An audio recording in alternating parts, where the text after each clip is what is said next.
Hello friends, તો આજે થઈ ગઈ છે મસ્ત મજાની વટ સાવિત્રી, તો તેની હાર્દિક શુભકામના. અમે લોકો જઈએ છીએ મંદિરે, હું અને અમારા બેનબા. જો કે આજે હું નથી રહી, પણ એ રહ્યા છે તો હું એમની જોડે જાઉં છું. તો ચલો બધા તમે પણ અમારી સાથે, અને કોણ કોણ રહ્યું છે મને કમેન્ટમાં કહેજો. હું તો નથી. તો ચલો જઈએ ફટાફટ.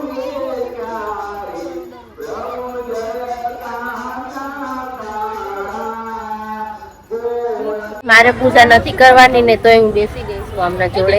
અને જો એમના મમ્મી પણ આવી ગયા છે, બે બેસી ગયા છે પૂજા કરવા માટે. અને ગરમી જબ્બરની ગરમી થઈ ગઈ છે. તો ચલો હવે પૂજા કરીએ, બતાવું.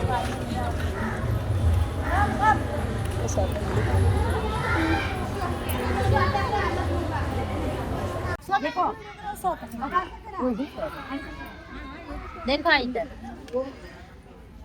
બંને ભગવાન ના કરતા.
પૂજા પાઠ પતાવી દીધું છે અને હવે જવાનું છે ઘરે.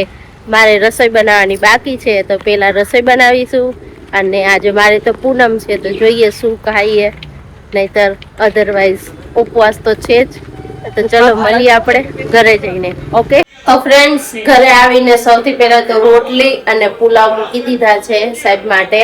અને મેં મસ્ત મજાનું ઠંડા પાણીએ ફેસ વોશ કરી લીધું છે, કેમ કે બહુ જ ગરમી અતિશય. આવું વાતાવરણ છે ને, જો કેટલું મસ્ત વાતાવરણ, એમ થાય કેટલો વરસાદ આવશે, પણ નહીં આવે. પણ તો પણ ગરમી બહુ જ થાય છે. તો સરસ મજાનું ફેસ વોશ બધું થઈ ગયું છે.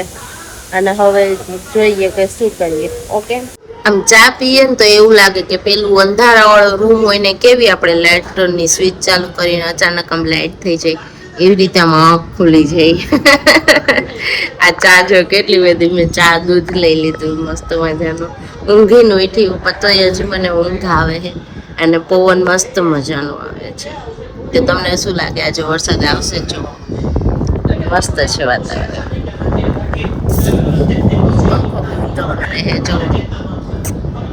ચાલો બધા ચા પીવા. અને હાર્દિક સાહેબ ના કપમાં ચા પીવું. મારો કપ તૂટી ગયો હતો, હાર્દિક સાહેબ નો હજી હાલે. જો કે મેં છે ને ગિફ્ટમાં આપ્યો હતો, એટલે મારો જ કહેવાય.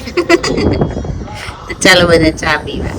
રસોઈ થઈ ગઈ છે અને હજી હાર્દિક સાહેબ આવ્યા નથી, એટલે એની રાહ જોવાય છે. અને વાગવામાં થઈ ગયા છે 9:30. અને બસ હવે હાર્દિક સાહેબ આવે તો એકટાણું કરું અને જમી કાઢીને મસ્ત મજાનું. અને આજે તમે બ્લોગ જોયો કે અમે લોકો ગયા હતા વટ સાવિત્રીની પૂજા કરવા, તો સરસ મજાની પૂજા કરી નાખી છે. અને બસ અહીંયા જ મારો બ્લોગનો એન્ડ લઈએ. અને આઈ હોપ કે તમને મારો આજનો બ્લોગ ગમ્યો હશે. અને જો ગમ્યો હોય તો લાઈક, કમેન્ટ, શેર અને સબસ્ક્રાઈબ કરવાનું ભૂલતા નહીં.